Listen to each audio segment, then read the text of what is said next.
Гүлбарық Қасымқызы. Маған тіркеліп лайк басып кетіңіздер. Бүгін мен сіздермен бірге қандай сұрақты талқылаймыз. Қараңыздар, енді бүгін мен сіздерге таргет арқылы табыс табу 5 жолын көрсетемін. Яғни сіз таргет арқылы сіз бір жол емес, 5 жолмен табыс таба аласыз. Яғни біріншісі услуга, яғни сіз өз услугаңызды басқа бизнес иелеріне көрсетіп, яғни таргет жіберіп беру арқылы сіз табыс таба аласыз. Ол бір. Екінші, сіз өз курсыңызды шығару арқылы, яғни басқа адамдарға үйрету арқылы таргетті табыс таба аласыз. Бұл екі.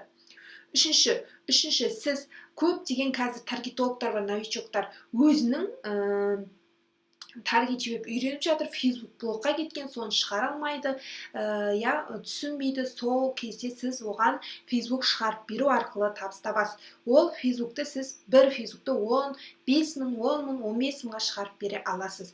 Одан кейін төртінші жолы ол сіз консультация беру арқылы, яғни көптеген новичоктар бар, түсінбей жүрген, соларға 1 сағат консультация арқылы табыс таба аласыз. Яғни соған сұрақтарына жауап бересіз 1 сағат видеомен. Содан кейін 1 сағатқа 10 мың, 15 мың, 30 мың деп қойсаңыз болады, осылай өзіңіздің тәжірибеңізге қарай.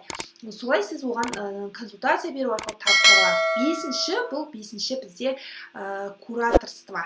Яғни сіз өзіңіздің немесе басқа келген клиенттердің кураторство болу арқылы 1 айға кураторство, яғни оған 1 ай бойы өзіңіз сұрақ жауап беріп отыру арқылы сіз табыс таба аласыз. Кураторство 30 мың, 1 айға 50 мың, солай кете береді, сіздің өзіңіздің тәжірибеңізге байланысты. Ал енді қараңыздар, табыс табам десеңіздер, маған жазыңыздар Инстаграмға, Телеграмға, ТикТокқа, немесе комментарийға жазып кетсеңіздер де болады. Осылай 5 жолмен табыс тапқысы келетіндерге арналады.